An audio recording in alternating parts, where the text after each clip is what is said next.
Hello, everybody, and welcome to my weekly live Q&A. My name is Danny Segura. I am a reporter for MMAJunkie.com, formerly MMAfighting.com. I was on a panelist on the MMA Beat, former producer of the MMA Hour, etc. You know me. So yes, this is my weekly live Q&A. Pretty self-explanatory. You throw questions, I answer them. There are two ways to throw questions. One via Twitter, which those get priority, and then over at the live chat, I'll answer questions on the actual YouTube live chat that people throw. So if you didn't get time to throw questions on Twitter, you will get to do so in the live chat if you want to participate and throw questions there, and I'll get to those in the later part of this video. So with that out of the way, let's get this thing started. Today's drink is a Tecate, which I actually bought with my own money, unlike the last drinks. And I shaved. Yeah, I remember I tried to hold out and look the homeless aesthetic, but it was just getting out of control with the hair. It was just getting too wild, so I decided to shave it, and yeah, that's that. What else? I feel like I was supposed to say something. Oh yeah. By the way, this is on Monday. Today's Monday. Happy Memorial's Day. And, thank you to everybody, all the servicemen and servicewomen that, thank you for your service, and thank you for, making this country what it is, and putting your lives on the line for us civilians. So, yeah, with that out of the way, let's get this thing started. So the first question right off the bat, which is, I know it's a McGregor question, so people might roll their eyes, but just hear me out. So Nick Hill asks, how real is the possibility that Usman versus McGregor happens? So for those that don't know, Twitter's been a little bit weird in the last few days. I was on furlough last week, so I wasn't working. I'm back on this week. In fact, I actually changed the timing of this. Usually I do these on Tuesdays at 7 p.m., but I work tomorrow, Tuesday, from 12 to 8, and I actually had off today. So I don't have to try to shift anything around work and just, keep everything, not bother anyone there. I just decided to switch this thing a day. So that's why we're getting this on Monday, and we're doing this on Monday and not Tuesday, in case you were wondering. But anyways, so I was out for a little bit, kind of took off, and got away from the city for a little bit. And then I started seeing tweets every now and then about like McGregor possibly fighting Usman for the welterweight title. I have this new feature on Twitter. I don't know if you guys have also used it, but I encourage you guys to use it. It's actually exposed me to a lot of new things that otherwise I wouldn't be exposed to, which was basically like you subscribe to topics, and every now and then they'll throw tweets on your timeline that it's people that you don't follow, but it's related to the topic. So obviously I chose MMA, football, as in soccer, UFC, boxing, and anyway, so I get a little bit of content from other people that I don't follow, and I frankly, some of them I don't want to follow, but sometimes you do want to see their tweets. And a few accounts were tweeting about Usman versus McGregor, not too credible accounts. I'm talking about like non-media outlets, and they were getting a lot of buzz. And then all of a sudden, then you hear Ali Abdelaziz, Usman's manager, come out and say, McGregor and Usman is a possibility. We could be discussing it, et cetera, et cetera. And then you see Masvidal, who you thought was going to fight Kamaru Usman, who's the number one contender, right? Mr. 305, the three-piece in the soda. He's actually starting to sort of campaign and hint at a rematch with Nate Diaz, a BMF rematch. Nate Diaz fires back. So, that's currently the situation we're in case you weren't cut up. So I don't know how real it is, to answer your question here. I guess we'll find out. I'll see if I can maybe talk to Ali and get a little bit more clarification on that. Part of me thinks a lot of it is negotiation tactics. It seemed that the Masvidal versus Usman was a no-brainer. I mean, it makes sense. I mean, it's a big fight, right?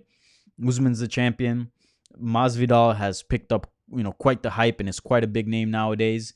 And, Masvidal's more of a natural 170-pounder at this point than McGregor, even though both were former lightweights. But I believe McGregor's more of a lightweight at this point than Masvidal is, right? And that just made sense. He's also a number one contender, quite a win streak. Doesn't seem like McGregor really fits at this point. He doesn't really fit in the welterweight title picture, but, here we are talking about him. So I don't know how possible it is. My hunch is that it's negotiation tactics. Either one side doesn't like part of the deal or whatever. So maybe Masvidal's side said, you know what, F it, we'll do the Nate Diaz and we'll put you in ice. I'm the big money fight. I'm the hype. I got other options. You don't. And then maybe this is a way to fire back from Usman's team in the sense of, hey, yeah, we do. Look, McGregor, you want a belt? I'm sure you do. You want a third belt in a different weight class?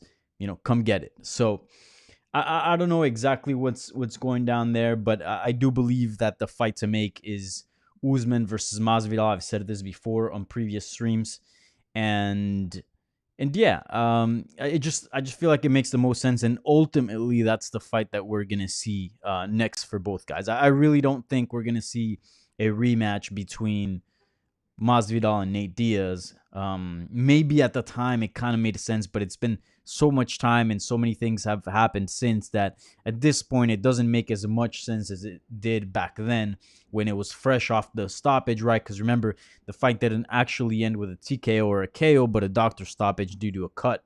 Also, Diaz had just recently fought against Pettis and had been cut up. He had no time to heal from his scar tissue. There was sort of a little bit of controversy there, but I feel like the more we are removed from that fight, the less the rematch makes sense. Maybe at some point in time, but not right now. So I would say, look, McGregor obviously is down to fight for another belt, but I do think he's in it for a little bit of the long run here. He said he wanted to make 2020 his season. Obviously, COVID-19 had different plans, but I do believe he wants to. He's not just trying to get one or two more fights in and dip out. I believe he'll compete a little bit with just around the sport. I think he'll stick around for a bit. So with that being said, I don't think it's the best decision to challenge for a title right now. I think, like I've said, get some more wind behind your sails. I think that Nate Diaz fight is what makes sense. So right now, I'll categorize that fight, the Masvidal versus McGregor, Usman versus McGregor fight as a low probability. But you never know, man. You never know. McGregor and title shots, go together quite well, and they do quite well for the UFC. And in this case, it will be a good thing for McGregor and a good thing for Usman. So you can't discard that possibility. But with so many contenders at 170, and with Masvidal both being a big draw, plus being the number one contender, meaning it wouldn't disrupt any order at 170, I do believe it is in the UFC's best interest to go that route rather than the McGregor one. So I would categorize the Usman versus McGregor title fight as low probability. But I wouldn't also discard the idea that I bet it's being talked about, and that is an option for sure. But I don't think in the end that's what will happen, to answer your question. All right. Question número dos. It is by the Seaside. Shouts out to the Seaside. Do you think Khabib's recent trash talk will motivate McGregor to defend a title if he gets one again? So another McGregor little piece of news, and I promise this is the last one as far as the Twitter questions are concerned. We'll move on into different topics, but I did want to sort of put these two together so we can just tackle that and then talk about other topics and not have to flip back and forth. So this one's an interesting one. So even before that whole 170 title shot for McGregor situation surfaced on Twitter and started sort of being a thing, McGregor actually started making some news of his own by sort of releasing his own rankings as far as the pound for pound best. And I believe he included himself at number 2 with Anderson Silva at number 1, if I'm not mistaken. And then John Jones maybe like 3. Actually, let me pull up his Twitter thread so I can give you an accurate assessment of what he actually said. But it was a little bit ridiculous. Obviously, he backed it up with some facts, but again, all the facts are sort of skewed to favor him. So this is this is a thread, and I kind of chimed in a little bit and said how I think GSP, in my opinion, is the GOAT. Okay, yeah. So in his opinion, he had Anderson Silva at number 1, and he said he's either number 2 or tied for number 1. And, he could easily secure that number 1 spot at the end of his career, given that he's active and seems to be fairly in his prime, as opposed to Anderson Silva, who's, I guess, is still not retired, but certainly not active. And, we know he's definitely he's been on the tail end of his career. So that's what he says. And then he put GSP at number 3. He said John Jones is maybe 4. And anyways, he just kept going on and on. And that caused a little bit of controversy on its own due to the fact that not many people agreed with it. And then a bunch of fighters, including Khabib, including Michael Bisping, John Jones, and a few others kind of went after him due to, those comments. So anyway, what was brought up with all that, and I was just putting the question there to remind myself of the actual question, was that, all these guys should be on the top, but maybe not McGregor. And one of the reasons why people had issues with that was because McGregor, although he's been champion in 2 different weight classes, he's never defended a belt. Never. I believe he never defended a belt in Cage Warriors, and he's never defended a belt in the UFC. So would all that backlash actually motivate him to maybe actually hold on to a belt and defend it to sort of further the GOAT conversation on his favor? I actually don't think so. And this always reminds me of a comment that somebody threw my way on Twitter way back when I was doing the MMA beat, which was, Conor McGregor is not a king. He's not a ruler. He's a conqueror. He's very much like Alexander the Great. He gets something and, he moves on. You know what I'm saying? He doesn't stick around to defend it. He's not a ruler. He always wants bigger and bigger and bigger challenges. So whether that's moving weight classes and fighting people heavier, whether that's holding 2 belts, whether that's breaking records, whether that's, going boxing, go box Floyd Mayweather, etc. He's always trying to do bigger things than he was doing before. So defending a belt perhaps doesn't really count as something big for him. I don't discard the idea of him getting another title and actually defending it. I think it's, I don't think it's super likely, but it's certainly not impossible. And but to answer your question, I don't think he cares about people's opinions. He has sort of this certain mentality and a certain viewpoint or on how he views things, and that's that. Like he really doesn't care about what other people think. So I don't think he'll solely defend a belt because he wants to prove people that he's the GOAT, or because people are saying he's never defended a belt. He'll defend a belt if that's the next biggest thing available for him. If there's not a super fight on the line or another belt that he can acquire, whether that's 170 pounds, etc. If defending the belt is the biggest option for him at that time, obviously, if he were to acquire the belt, that's the route that he would go. He's always going to go the route that's going to be the biggest, the most lucrative for him. And that's generally how sort of I perceive that question and sort of McGregor's mentality towards things. Like, I don't think he's ever defended a belt because he doesn't like to defend belts. I just think, he's just had other options that are bigger than actual title defenses, whether that's super fights, whether that's boxing Floyd Mayweather, whether that's going into another weight class and challenge for another belt, right? Like, what's bigger, right? What's more flamboyant? 2 belts, right? Champ at lightweight and featherweight, or just remaining the featherweight champ with 1 title defense? I don't know. You tell me. So I can see him defending the belt at some point, but not because of him wanting to further the GOAT talk, or because in his mind he's number 1, or because he wants to prove people wrong. If he ends up defending a belt, is because he thinks that that's the biggest, most lucrative option for him at that time. So, yeah. Hopefully that answers your question. All right. McGregor stuff is out of the way, I promise, because I know some people just go crazy.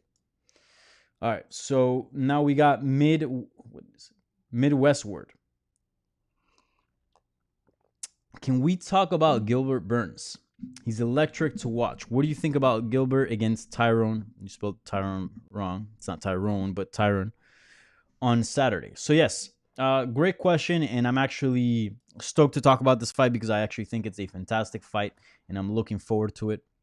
So Gilbert Burns is taking on Tyron Woodley in the main event of UFC on ESPN 9 this Saturday. This will take place in Vegas at the UFC Apex. It will be the first event they hold, the first UFC event they hold at the Apex. Now they've held Contender Series there, but that's obviously the Contender Series brand, not actual UFC. So I'm curious to see how that looks. Which is a great move by the UFC. You know, it'll be a lot easier to control than, you know, logistics wise than, you know, hosting an event in Jacksonville, Florida. Obviously, I'm talking about regarding COVID-19 and the current climate that we're living in. So that's actually a great fight. This fight card is pretty good. I'm looking forward to this fight. You know, I know Leon Edwards is a great fighter, and he's on an 8-fight win streak, and he's doing amazing things. And you know, I can't say anything bad about the dude. He carries himself like a true gentleman. He fights. He shows up, super professional.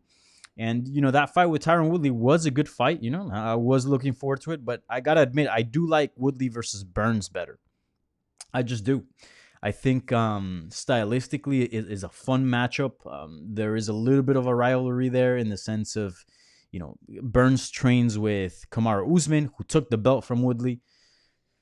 They're you know, they train often. They're in the same team. You know, they're training partners. And on top of that, they've been going at it on Twitter for quite some time. And I've enjoyed their banter a little bit more than I've enjoyed Leon Edwards and Tyron Woodley's. Not that matters, because at the end of the day, I'm in it for the athletics and the actual competition. And I think Leon Edwards was actually a fantastic test for Woodley. But I just think there's a little bit more story. Me personally, I just like this fight better. But I do believe Edwards needs a big fight. And Tyron Woodley could have been that for him. But unfortunately, he's over in the UK. Europe has travel bans to come here in the US. Same thing with Brazil and other countries. So, you know, this is the fight that's being made at this moment. And it makes sense. I think it's a great fight for both. And I'll explain why. For Burns is at this point where he's proven that he belongs in the top of the welterweight division, that he's not just a lightweight trying his luck at 170 because things didn't go well at 155 like many guys do moving up. He's actually a guy that is probably better suited for 170, and he's just realizing that now, you know, as the fights go on at 170. And we've seen it. I mean, he's been climbing up the rankings, and he's put on an impressive win streak. He's 1, 2, 3, 4, 5 fights undefeated. The last time he lost was via KO at 155 against Dan Hooker back in 2018. So he moved up to 170 in August of 2019, so not that long ago. And since he's logged in 3 fights, he defeated Alexei Kuchenko via decision, then Gunnar Nelson via decision, which is impressive. And then he stopped Damian Maia, you know, just at UFC Brasilia in March this year, and he got performance of the night. And, you know, stopping Damian Maia, it's obviously a big thing, and he did it in the first round and looked quite good. He's a guy that we've known that he's got very, very good jiu-jitsu. He's a very good grappler. He's got very slick submissions, but he can also wrestle his ass off. He's a powerhouse. He's strong. He's athletic. And all of a sudden, his striking's coming together, and he's knocking people out, and he's looking good with his hands. So he's a guy that's very complete and very, very dangerous. So, you know, and he's fun. Look at his Twitter. He's one of very few guys that can pull off, you know, kind of becoming a meme account, kind of like the Black Beast, and posting stuff. You know, you just see some other people do it, and they kind of come off as clout chasers a little bit, just to, you know, get the retweets and all that. But he actually understands meme culture quite well, and he does it good. So I enjoy his Twitter very much. But anyways, so he's at a point where he's beating guys like Gunnar Nelson, Damian Maia, guys who are very, very solid. But he needs that next level, and the next level is Tyron Woodley. Tyron Woodley is at a point where he's obviously been an extremely dominant force in the welterweight division, one of the best champions we've seen at 170. And he's been a guy that's kind of, I don't want to say people are doubting him, because people know Tyron Woodley's legit, but there's certainly questions regarding where is he now in his career. Because, I mean, let's just pull up his Wikipedia page here. This gentleman is actually a lot older than you think. He's 38 years old. So usually fighters that creep around this age, we're already talking about them sort of as they're done. They're on the tail ends of their career. The conversation is not really there with Tyron Woodley, because he literally was just champion a fight ago. But in that specific fight where he lost the belt, he didn't look good at all. At all. He didn't offer any changes in between rounds as he was losing the fight. Usman just beat him everywhere. He just shut him down. I mean, it was honestly, that might have been the worst performance of his career. So you start wondering, is it because Usman is so great, because Usman is a fantastic fighter? Is it because maybe he's aging and he's lost it, or maybe it was just an off night, which can happen. There's all these questions, and we frankly don't know the answer until he gets back in the octagon and he does the damn thing again. And maybe he looks poor again, and then you can start drawing conclusions of where he's at in his career.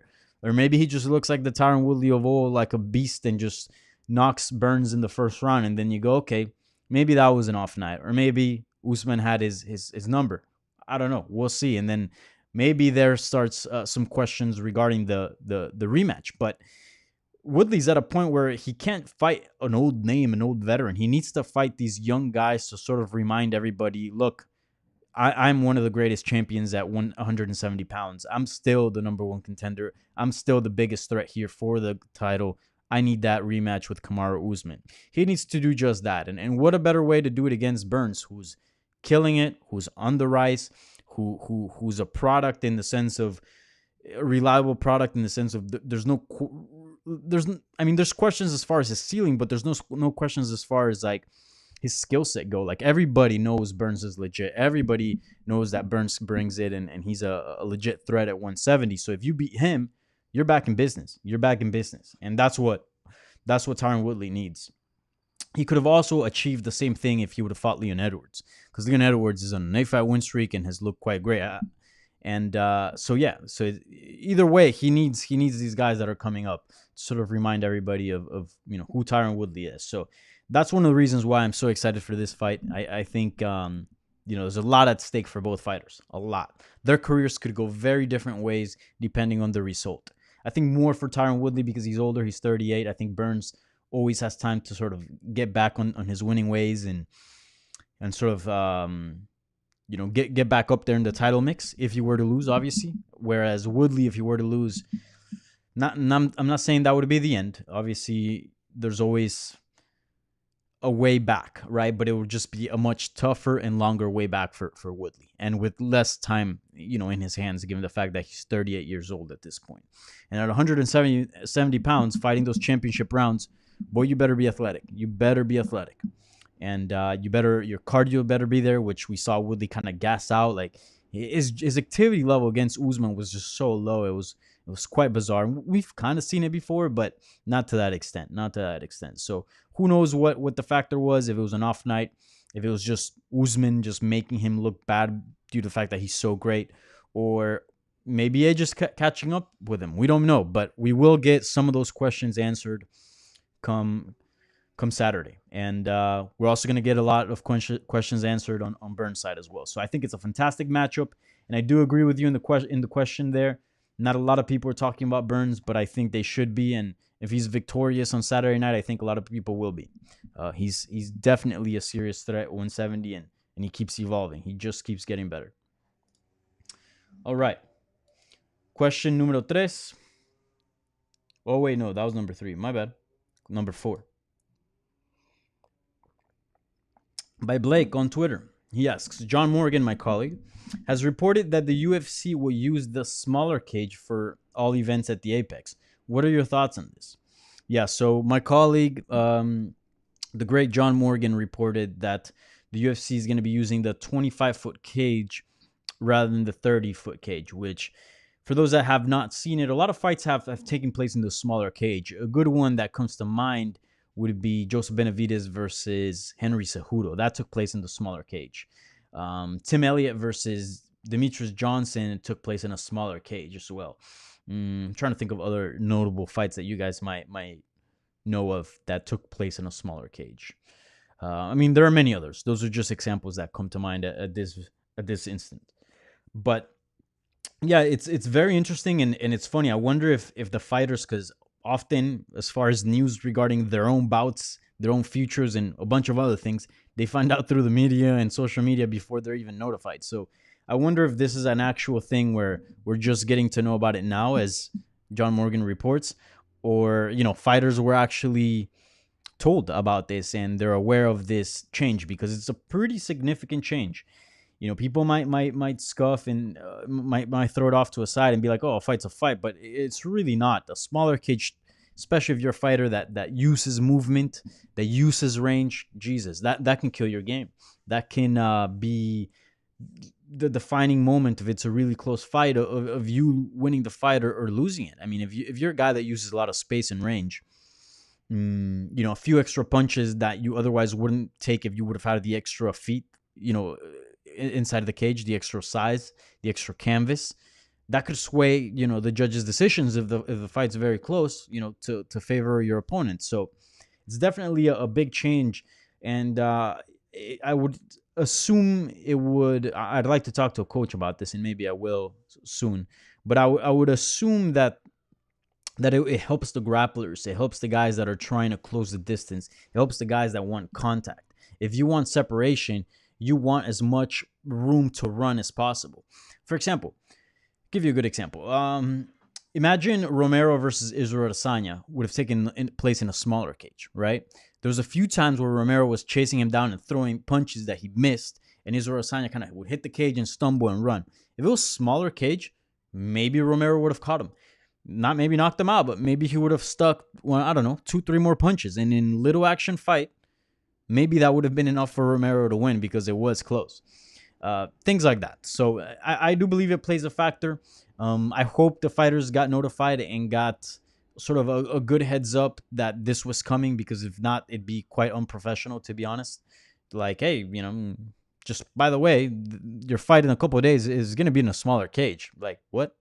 You can't do that. I mean, you can, but that ain't cool. That type of thing. So yeah, I'm curious to see how MMA looks under those circumstances, without a crowd in a smaller octagon. It's gonna feel very much like The Ultimate Fighter, like these sort of, I don't know. It's definitely gonna be a different vibe, and I'm looking forward to it. I think whenever things are sort of switched up, I think it's exciting. I think, it definitely catches my eye. That's something I'm going to be looking forward to, seeing how the smaller cage affects every single fight. So we'll see. But, for example, Woodley, he had trouble against the cage when Usman was pressing him. Burns was in the camp probably when Usman was getting ready for Woodley. In a smaller cage, maybe that'll play to his advantage. So, it's all speculation. We'll only find out come Saturday, but have it for certain that fighting in a smaller cage 100% makes a difference and has some sort of effect, whether it's beneficial for you or detrimental to your game. It depends on your skill set and how much you've trained in those circumstances. But that it has an effect, 100%. 100% it has an effect. Enough to change the outcome of a fight. All right, I believe this is question number 5. Oh, put the same one up. All right, Michael Terrell says, who's more dangerous for Jon Jones, Francis or Stipe? Good question. And I kind of talked about it a little bit on my last live Q&A, and actually, I will take a few things back that I said on that live Q&A. Basically, I was saying on last video that, not that I was calling Jon Jones a liar, but that I didn't really buy that he had interest in moving up to heavyweight due to the fact that, he's fighting a very dangerous guy for a non-title fight against, one of the most dangerous guys in the division, one of the guys that definitely the most powerful striker in MMA, maybe even combat sports.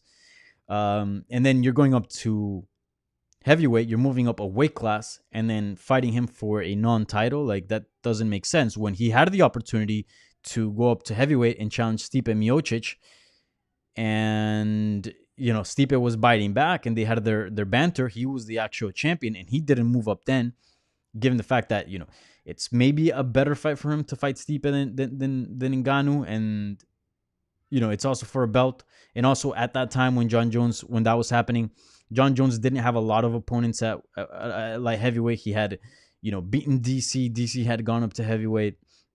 He had just beaten Alexander Gustafsson, who that was like, the big rematch because the first fight was so close. And after that, I mean, that's when Anthony Smith, Thiago Santos, Dominic Reyes came. All those guys came, and they're not really big names. And, at the time, obviously the fights were a lot closer, especially the Reyes and Santos. But we didn't know that, right? We just thought of it as it's just another opponent for Jon Jones. So if he didn't move up to heavyweight then, why the hell would he move up to heavyweight now? And the division's full of contenders. There's no title for him on the line, and he's fighting one of the scariest guys to ever set foot in the octagon. Like, it didn't make sense. So I was kind of calling his bluff, but it seems from what he's been posting that it's kind of legit. I don't think he would say the things he said about the UFC and kind of put that out there like, hey, they ain't paying me, and kind of sort of, open the window into the negotiations and kind of how the UFC is going about things. If it weren't true, right? Like, why would he bring sort of, I mean, it's not exactly negative like publicity, or he's not saying anything extremely negative or excuse me, or critical against the UFC, but nonetheless, I mean, when you say those kind of things, it does create tension between you and the brass, you and the promotion. So I don't think he would want to create those tensions between him and the UFC if there wasn't an actual, desire to move up to heavyweight. So I'll take that back. I really don't think this is a bluff. I really do think he really was trying to fight Francis Ngannou. And then you hear his manager. He spoke to Gorgeous George, from MMA Junkie from my site, and kind of said the same thing. So I don't think, they would go out of their way to say all those things if it wasn't legit. So I'll take that back. I really do think Jones was taking his move up to heavyweight quite seriously. But you never know. A lot of it is also, again, hype and right of Conor McGregor's playlist, like, just calling people out and staying, keeping your names in the news. But I do think there's something to it. But anyways, I do think, I don't know. I do think that they both Stipe and Ngannou present different challenges to Jon Jones. I think with Stipe, the problem is that Stipe is so athletic that he's very much like a light heavyweight, just in a heavyweight's body. Like, everything that Thiago Santos can do, that Dominic Reyes can do, he can do it just at a bigger scale. Like, he can strike just about the same volume. He can wrestle just about the same much. He might move maybe a little bit slower, but not that much. Like, Stipe is fairly a small heavyweight, and he's pretty agile. But, he's got heavyweight power and heavyweight size. One of the things that Jon Jones has had over his opponents was size. He's so big for that weight class. I remember Chael Sonnen talking about how, like, he felt like he was fighting a bear. That's how strong this guy was. So that's some advantages that Jon gives up. Like, yeah, he will be more agile. He'll be a little bit faster, but I don't think the difference will be all that much. So basically, he'd be fighting a light heavyweight in a heavyweight's body. That's how I see it. So would that be good for Jon Jones? Maybe, but again, he'd be giving up a lot of the advantages that he has over some of the light heavyweights. But then if you move over to Francis Ngannou challenge, you got a guy that's a true heavyweight, that's huge, that fights like a heavyweight, who, from the little that we know, because he has so little cage time, from what we know, from the distance that he's gone, he might have some cardio issues towards the end of the fight. He's so big. Maybe that's why. Maybe it was just bad training and he's actually fixed that. We don't know. But his fights have gone so quick that there's no way to know until he actually goes the distance. But yeah, I don't know. I think Ngannou might give him more problems because Ngannou's still quick. Jon Jones has been fairly hittable in his past few fights. Not hit flush. He covers his shots and all that. But like with Ngannou, you can't cover a shot. Like, you cover a shot, you're still going to sleep. So I don't know. In a long run, I would say Stipe gives him the most issues. And in a short window, I think Ngannou gives him the most issues. And given the fact that Jon Jones is so technical, might be the most technical fighter right now in the UFC roster. I mean, he's arguably the GOAT, depending on who you ask, but he's definitely in the conversation. I think the best chance probably stands with a power puncher that can surprise him with a big shot and put him away. If you're gonna go technique for technique, I think that guy probably beats you. So I would say Ngannou, just because he brings certain elements that bring a threat to Jon Jones, and it's not exclusively to Jon Jones. Bring a threat to anybody that he fights. Whereas Stipe, he can actually go technique for technique with Stipe, and like you said, Stipe would have very much fight him like a light heavyweight rather than a heavyweight, and he's used to that. He's been doing it for a good chunk of his life, and he's been quite successful at it. So I'm gonna go with Ngannou. All right. I've lost count of the questions. I believe this is number 5. Hopefully. Yeah. No, yeah, I'm totally off. So this is actually the last question. This is number 6. My apologies. So, Anonymous Dude 123. Shouts out to Anonymous Dude. Question. Danny. Recently, Stephen A. Smith and Max Kellerman had an interesting discussion on whether Patrick Ewing's legacy was hindered by the greatness of Michael Jordan. With UFC light heavyweight contenders which UFC light heavyweight contender or contenders had their legacy impeded by the dominance of Jon Jones? Thank you. Great question. So I don't know much about basketball, but I can kind of get the gist of your question. Obviously, Michael Jordan just being so damn great. I've only watched the first 2 episodes of The Last Dance. I'm actually kind of fell back on that, and I want to resume that and finish it because I actually enjoyed the first 2, and it's a lot of stuff that I didn't know about that team.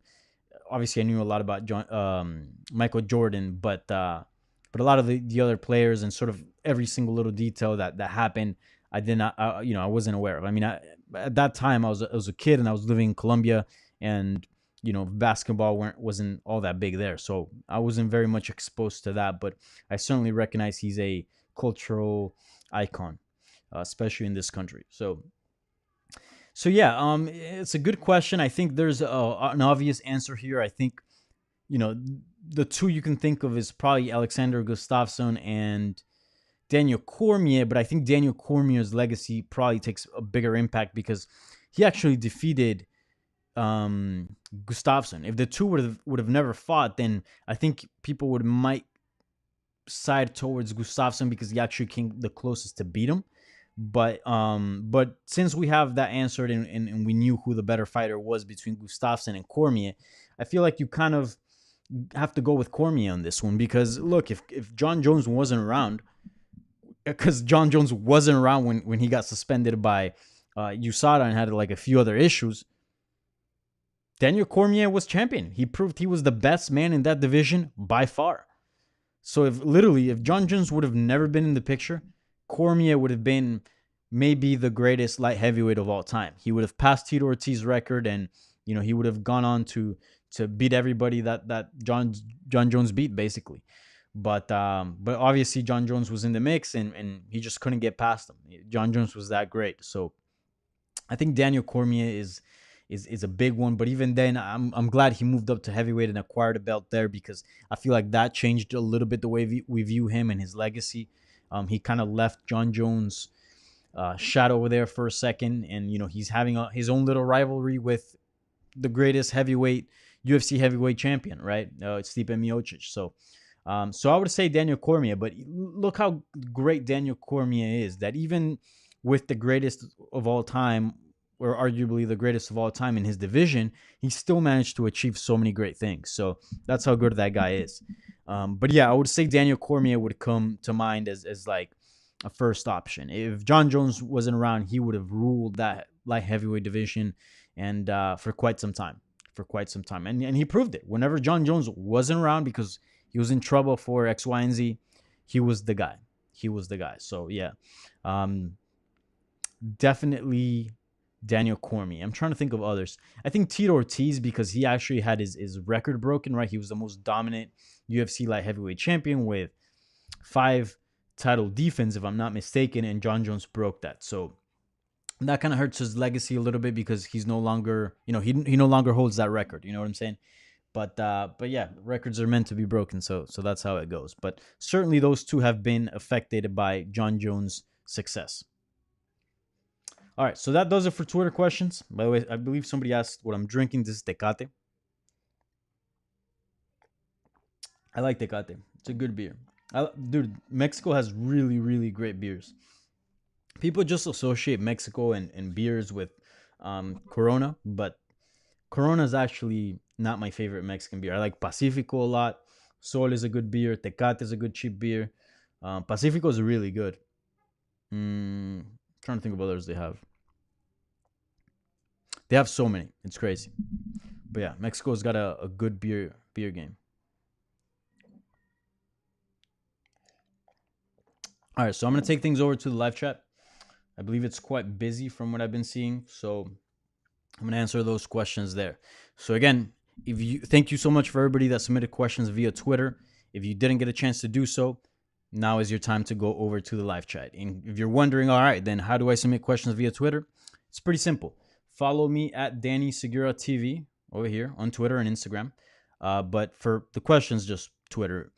And basically, whenever I do these live Q&As the day of, so a few hours before, usually the morning of, if I'm doing it at night, I throw a tweet out there and I say basically, hey, reply to this tweet with a question and you'll get featured on this live Q&A. So in case you were wondering, that's how it goes. But if you don't have time or you don't want to, or whatever the case is, you can always rely on the live chat to do that. Now, another note before I start answering questions from the live chat, and shouts out to Anonymous Dude 123 who just donated money on the super chat. That's something that I keep forgetting. I unlocked the super chat a few videos ago, and basically you guys can donate money, to this channel using the super chat, and that is a way for me to make a little bit more money. And as I said before, I am using all that money to actually reinvest it in this. So if you're a fan of my work, if you like what I'm doing here and you want to see sort of improvements, super chat donations come a long way, but don't feel obligated to do so. Just the likes that you give me on the video, you being subscribed, and you viewing and submitted questions, that's enough. If you want to go the extra mile, that's on you, and I greatly appreciate it, but don't feel obligated to do so, and don't feel like I won't answer your questions if I don't. I will answer your questions regardless. And actually, I got this morning with the donations that I got from the last few videos. I got myself this light that I'm gonna install, as well as this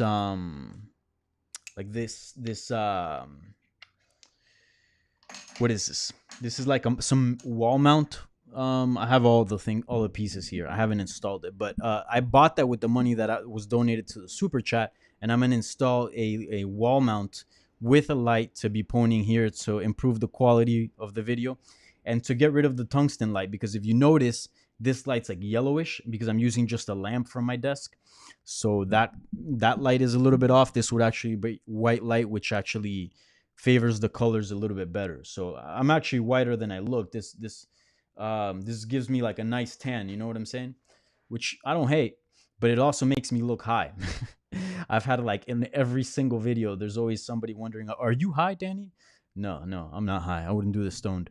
And I actually haven't smoked in a bit, but yeah.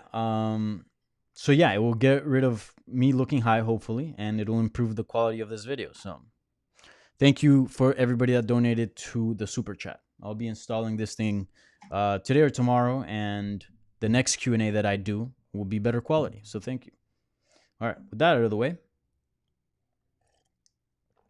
let's check out the live chat. Hope everybody's doing well on this Monday. Hopefully everybody had a good weekend, some good rest. I certainly did. All right, Amy Wee. Shouts out to Amy Wee. Thoughts on Jessica I. So that's kind of broad. Thoughts on Jessica I. That's kind of like, okay. But I believe I know what you're getting at here. So for those that don't know, Jessica I was or is booked to fight Cynthia Calvillo. Let me pull that up. For the main event of a UFC card. And that created some controversy on its own on Twitter a few days ago. Yes, that is for the June 13 fight night. It created some controversy because everybody was complaining about Jessica I versus Cynthia Calvillo not being worthy of a main event. Everybody was kind of tripping about that. Like, what? Are you serious? Like, but look, I do agree with you guys, and I understand where the hate is coming from in the sense of, this is not a big fight, right? This is not a title fight. This is not a number one contender fight by any means. And, Cynthia Calvillo is a great fighter. Jessica is good as well, but certainly they're not bigger names. So people are scratching their head. Well, if that's the main event, what the hell is the rest of the card going to look like? And I think it's somewhat fair, right? I do understand where that's coming from, but also understand this. We are in a pandemic, right? For those that don't know, I'm here in Brooklyn, in New York City, and things are getting better, but they're not perfect. What the fuck? There's like a half naked chick like on the apartment in front of me, like out the window. All right, that's weird. Anyways, welcome to Brooklyn. Um, man, that threw me off. Um, yes. So, anyways, it's a pandemic. Times are weird, as you can see. People are half naked out of the apartment. It is a hot day. That's why I'm sweating, and I had to turn off the AC because, or else you would hear a lot of background noise. So, that's probably what she's doing, getting some refreshment. Um, Certainly not complaining. And you know, again, we're in a pandemic. Times are tough. There's travel bans from Europe to the U.S., so you can't get a lot of the European talent. You can't get a lot of the Brazilian talent. Actually, today on NPR's podcast Up First, I heard that the U.S. to Brazil travel ban got expanded even more. So you need to be 14 days out of Brazil, go to another country that doesn't have a travel ban, stay there for 14 days before you can get on US soil, unless you're a US citizen. That's a little bit different. So again, all these Brazilian fighters are unable to go to the US. So again, the UFC, which is an international company and uses talent from all around the world, now has to be very selective and has a lot more sort of issues to work with as far as acquiring talent and pitting them together for these cards. A lot of it is going to be American fighters. That's why they're doing this Fight Island, because you can't bring international fighters into the US, but you can bring them into an island that's not US territory. So that's why Fight Island is supposed to be happening, right? But so within all this, like, think about it. We're complaining about, or not we, because I'm not complaining about it, but people are complaining about this because because this is maybe not a high profile fight. But think about this: other sports fans, they have nothing. They have zero. Their sports are not operational right now. So I would say to those people, yes, this isn't the greatest main event we've ever seen, but don't complain. Like, this is MMA is so lucky that we're getting fights. The sport is rolling. Like, not, you might have concerns about COVID-19 or whether it should be happening or not. I've kind of sort of had a change of thought about that, but I still have some reservations, 100%. And obviously, I'm still going to remain skeptic as a journalist. You have to be a skeptic and kind of look at all the details. But it seems like the UFC has figured out a way to put on fights. And those fights might not be all the fights that, we want to see. But shit, it's fights, man. We got sports back. So in some way. So I'm not going to complain. And I don't think you guys should either. It's also that June 13th fight night. I don't know if it's going to be a ESPN Plus fight night or an actual ESPN card. But it's, it's fairly free. It's at least not a pay-per-view, right? Like, you're not getting a shitty pay-per-view main event. So there's not much to complain about. It's fights. And hopefully they beef up that fight card so that this isn't the only fight that's... Because it's a good fight. On its own, it's a good fight. But hopefully there are other fights there as well that interest you and that catch your eye. Hopefully, there are higher profile fights on the card, whether it's opening the card or co-main event or whatever. But don't complain. Sports are back. Times are tough. It is what it is.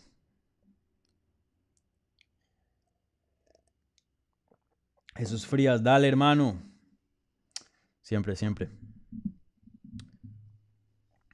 Amy Wee, again, I saw you retweet Pizzi. Will you do any collab with him? Yeah, so Pizzi, I don't want to talk much about him because, I don't know his situation, and I don't want to certainly make a thing out of it. But it is public, right? He did post that his contract with MMA Fighting is coming to an end of May. Is coming to an end at the end of May, and it was strictly due to COVID-19 cuts rather than performance. And 100%, I believe that. Like, I've worked with Pete Carroll for several years when I was over at MMA Fighting, and that guy, he's a good dude. But on top of just being a good human being and a cool, funny dude, he's also a fantastic journalist, and he's got the European beat by the fucking throat. That guy is killing it. He's doing quite well, and his podcast was pretty good as well. And he's a very good dude, and And yeah, I have no doubt in my mind that even though times are tough, I'm sure he'll land somewhere fairly soon because he's quite talented, and any site would be lucky to have that dude. So yeah, that's all I get to say about him. I don't want to speak too much on his situation, but if he ever wants to, do something here on my YouTube channel and come on as a guest, yeah, sure. I mean, Pizzi's a cool cat. I like him very much. So yeah, and I wish him the best. I wish everyone the best. I mean, times are tough, man.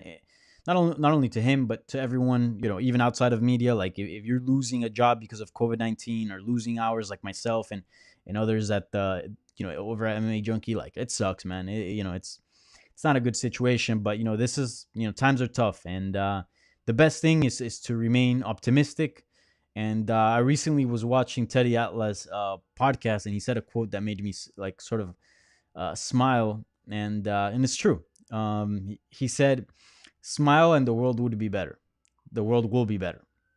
So yeah, times are tough, but we're all on the same boat, and we're on this together. And keeping a positive mindset is definitely it's free. It doesn't cost you anything, and I do believe it has positive effects on reality. So everyone that's going through a tough time, hang in there. Hang in there. We'll get through this.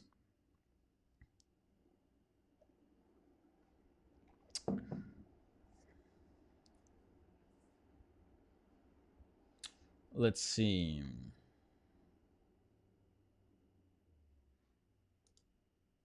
This is interesting. Mr. Gamer. Also, how do you know if Habib is actually the one tweeting from his account? LOL. Uh, yeah. So like you'll notice that, like, for example, Saint Pierre actually admitted one time that he's like, yeah, I don't do any of my social media. Like somebody does it for me. Um, and that's the case for a lot of fighters, believe it or not. So it's sometimes like 100%. It's sometimes like half and half, or maybe more percentage towards the fighter than a social media manager, or maybe more towards a social media manager than the actual fighter. But you'll see that quite often with public figures, where people use their social accounts, as sort of PR, which is understandable. But to be honest with Habib, especially him tweeting in his native tongue and doing Instagram posts on his native tongue, I do believe he does a good chunk of if not all, a good chunk of his social media.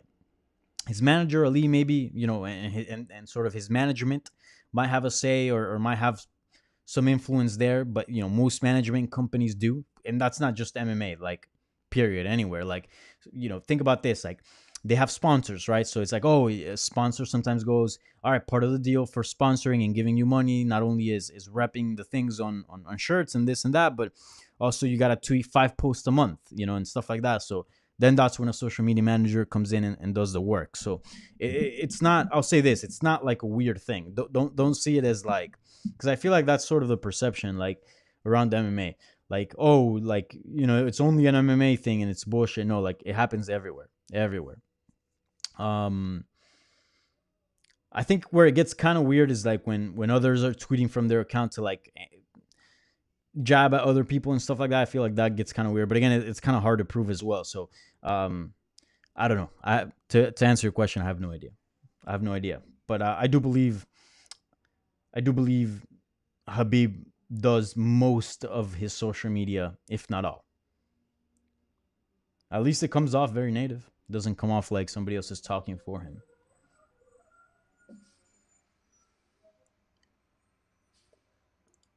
That's a good question. Oh, by the way, I'm getting pretty close to 8 p.m. I didn't realize that. So I'll answer a couple more questions and dip out. What is your opinion on YouTube censorship and that the Joe Rogan podcast is moving to Spotify? So YouTube censorship, I'm not too familiar with it, as far as I probably should be, but as far as like, I mean, fairly, I'm fairly familiar with sort of the COVID-19 stuff and some of the things that they've implemented to deal with like a lot of trolling and hate. For the most part, like I haven't really come across anything outrageous. Everything seems fairly, fairly reasonable. Even I really like the idea that they put behind the COVID-19 stuff, because with COVID-19 being a hot topic, you would think that a lot of YouTubers and a lot of people trying to make a quick buck doing viral shit would put false information out there, like uh, relating COVID-19, because it's such a hot tag for SEO. Like a lot of people are searching for it.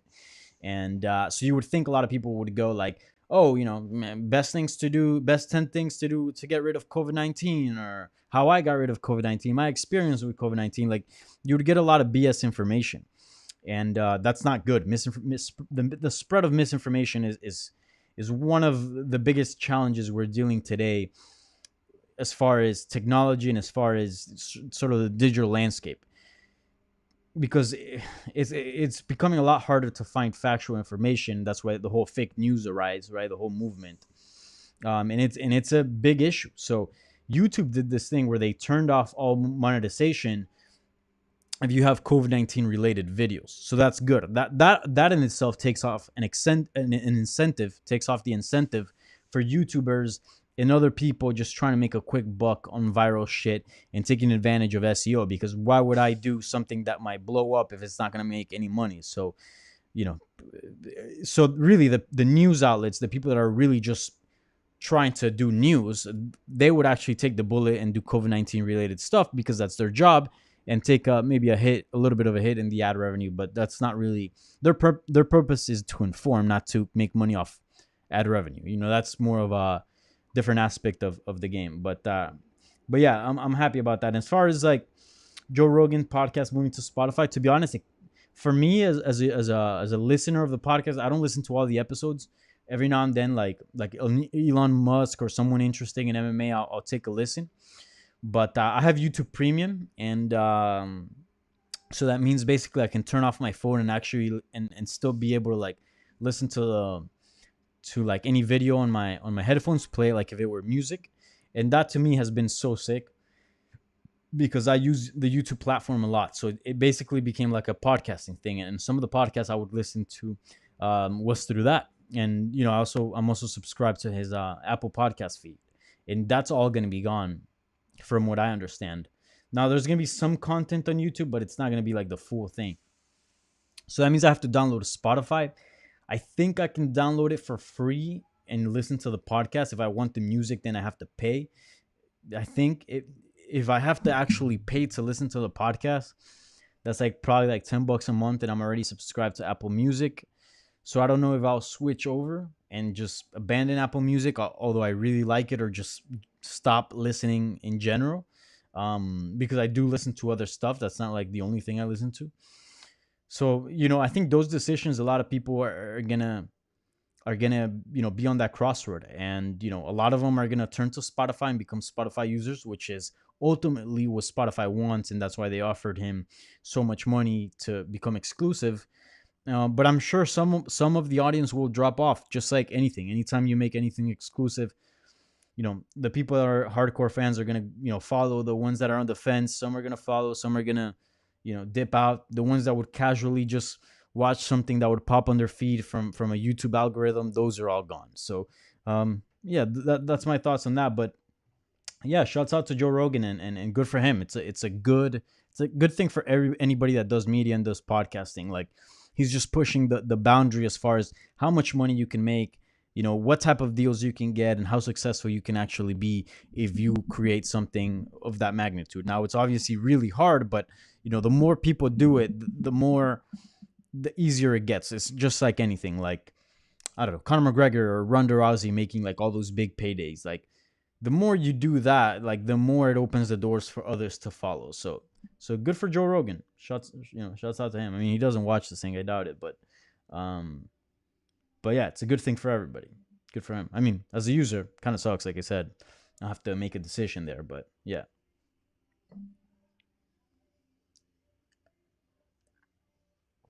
All right.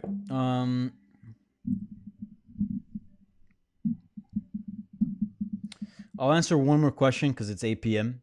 I've been doing this for an hour, and then I'll dip out.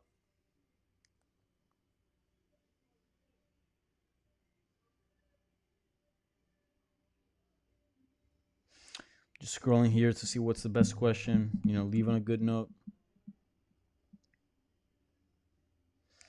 Upload these in podcast form eventually.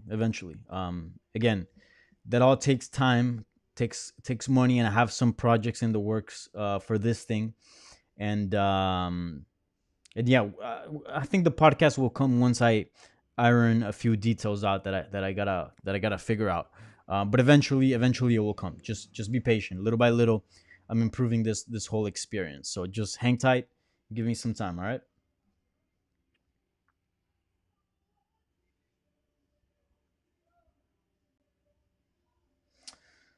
All right. Trying to think of a question here.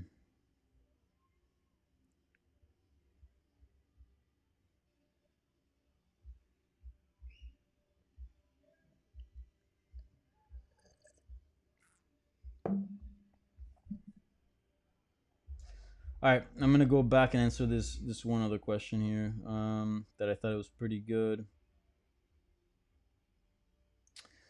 but I was just making sure there was no other questions you know, good ones after that one. Actually, this is a good one. I'll do this one. Dars Von Nang. Danny, how come Stipe doesn't seem to get any respect? Nobody ever mentions him in the pound for pound debate, and people put DC over him in the heavyweight. But Stipe heavyweight wrestling is way better. Um, the thing I do think that like maybe that could be true. That Stipe might not get the recognition that he deserves. I do acknowledge that, but a lot of it has been his fault.